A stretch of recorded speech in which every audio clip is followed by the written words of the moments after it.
It's your boy James to Stop Being Dirty. Stop Eating Dirty. A bad chapter in a book could still end with a great ending to your story. And that's the same thing with your life. Don't let a bad chapter in your life identify your life. We need to understand, and I love this quote. I've said this quote a million times. I'm going to continue to say it. That everything that you're going through is soon to be everything that you made it through. So whenever you're feeling lesser than, whenever you're not feeling your confidence, whenever you're not feeling like you are where you're supposed to be, whenever you're falling into a sinkhole of toxicity, whenever you feel like you down and out, whenever you're going through heartbreak, whenever you're going through traumas, whenever you're going through loss, whenever you're going through deaths, whenever you're going through unemployment, all these things that we all go through, you have to stop and understand that you've been through all these things and you're still here. You did that shit. You did that shit. Don't dwell on what no longer is. Focus on what you've been through and where you are right now. A lot of times, it's all the perspective in your mind. Why stress and go? Now, I know these things are tough. I know what you've gone through is tough. But why are we carrying something we no longer can control? We can't change it. Why don't we let it mold us into the greatness in which you are now? Because you are great. You just don't see it. Instead, you're blaming what you've been through on maybe the not greatest situation you're in right now. But what you're in right now is all on you. Don't allow something or someone who's no longer a part of your life or what you're going, easy to buck.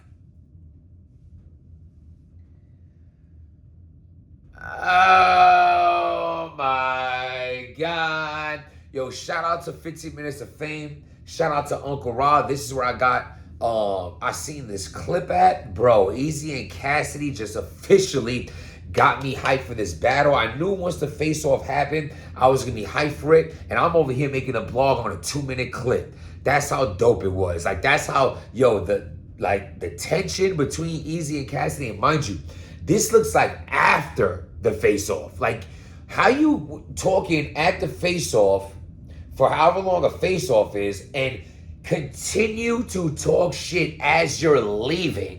Like, as if you didn't get enough off in the actual face-off. You still talking shit as y'all leaving the building. And it's crazy. Cassie's over here talking about, it starts off with him basically saying like, yo, just don't say that you got snuck. Just don't say you got snuck. Because you didn't get snuck. A dude stood right in your face and laid you out. You curled up.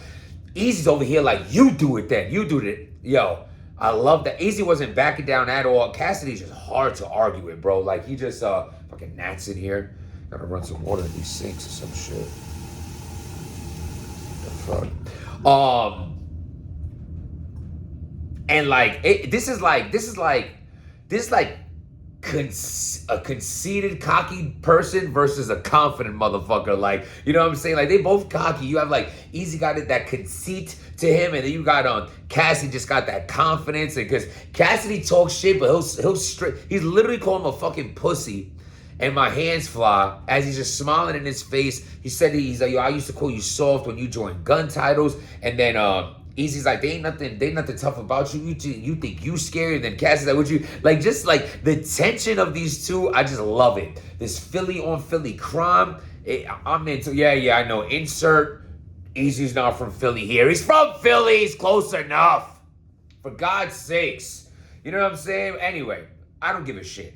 This is what we want to see. This is the kind of tension we want. All this, Cassidy was like, I ain't gonna lie, Eazy. You were on defense mode and you did your thing. You defended yourself good. But Cassidy won the 30-second after face-off clip. He was getting crazy. Yo, Cassidy's just mad entertaining. You know what I think it is too?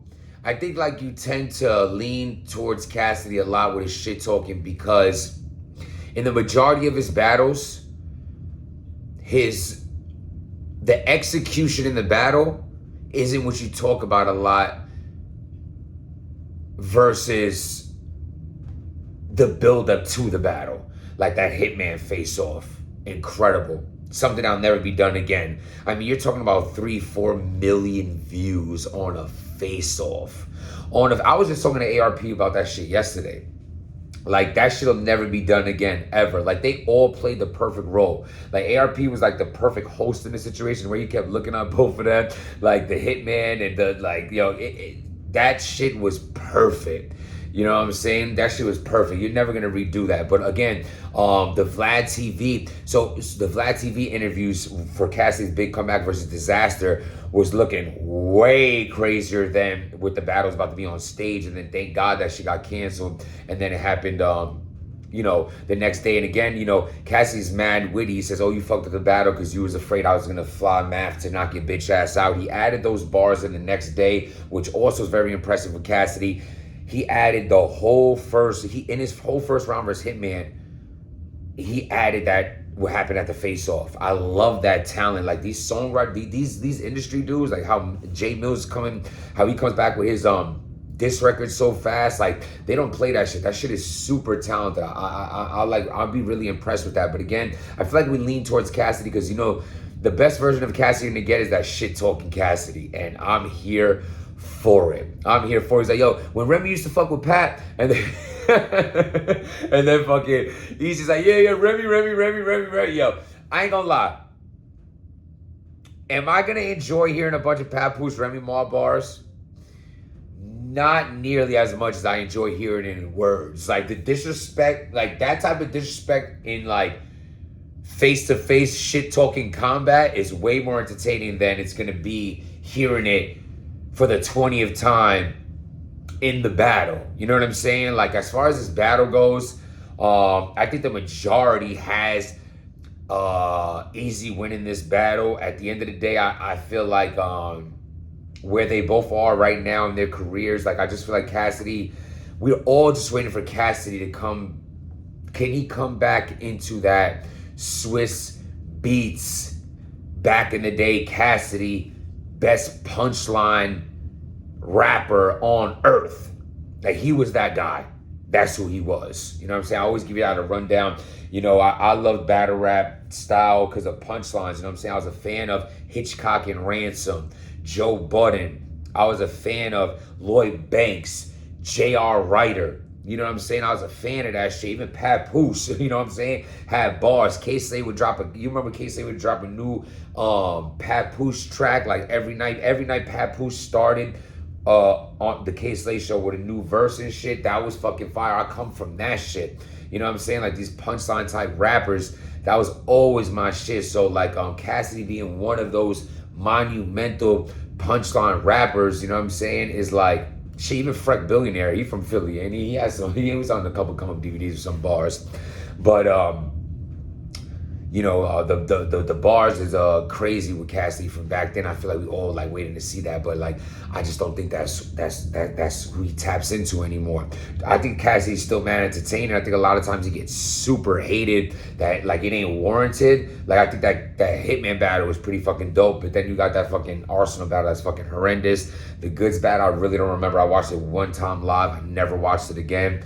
You know what I'm saying? But as far as the battle goes, I feel like it's ill to I think it's going to be one of these like Cassidy. I mean, it's contradictory because the actual battle is the war, but I think Cassidy is going to win the battle being the face-off, and Eazy would win the war being the actual battle. But I really think it's going to be dope. I'm going to be straight up with y'all. I might pull up.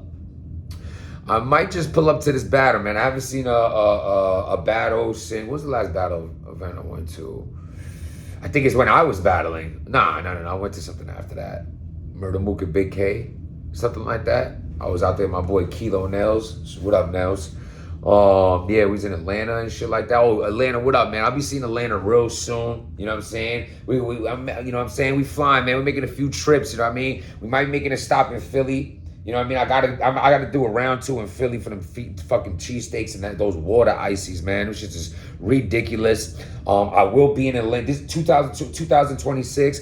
The beginning of, I will be back in Atlanta. I'll be back in Miami. You know what I'm saying? We talking about Aruba. You know what I'm saying? We doing some things. We grinded hard this year. We're going to shine next year. You know what I'm saying? And work hard, play hard. You know what I'm saying? Save your money. Make sure you got something to put away for a rainy day. But spend your money too. Don't be the person dying in the graveyard with a you know what I'm saying? Never living what they want to live. Live within your means. You know what I'm saying? To stack the money, get your paper right. Make sure your priorities are together. But make sure you're having fun. You know what I'm saying? At the end of the day, they ain't no break for us, man. There ain't nothing. We're going to be here 62, 63 years old. You know what I mean? Me, myself, I have annuity. I have a pension. You know, I have contingencies that are waiting for me. But as far as right now goes, I want to have fun while I still have my health, my youth, my strength. You know what I'm saying? Like, I want to have fun, and you should too. You know what I'm saying? I know life can get real overwhelming. And let me tell you, just a weekend away, man, I don't be liking them crazy vacations. I'm a Thursday to Sunday guy. Thursday, get there early. You have Thursday during the day, the night, Friday, day, night, Saturday, night. I'm come home Sunday. You know what I'm saying? I'm off of work on Sunday. I get to recover. Boom, I'm back to my life. And it's such a fresh start. Do you not feel great coming back to work, coming back to the priorities that's going to be there for the rest of your fucking life? But you need to do something for you. Please do something for you. Matter of fact, if you have time, write something in the comments right now. What's the last thing you did for you? Just for you. You know what I'm saying? Me, myself, I went to see The Predator the other night. Went by myself, man. Had a nice tall slushie and a bag of popcorn and enjoyed myself. Great movie, by the way. Do something for you, man. You deserve it. You've earned it. That's the message I want to leave on. Do something for you. You set boundaries in your life and you don't make them shits budge or break for nobody. Understand that sometimes certain bridges need to be burned so better bridges can be built. Protect your peace. If ain't bringing you peace, then peace. I being dirty.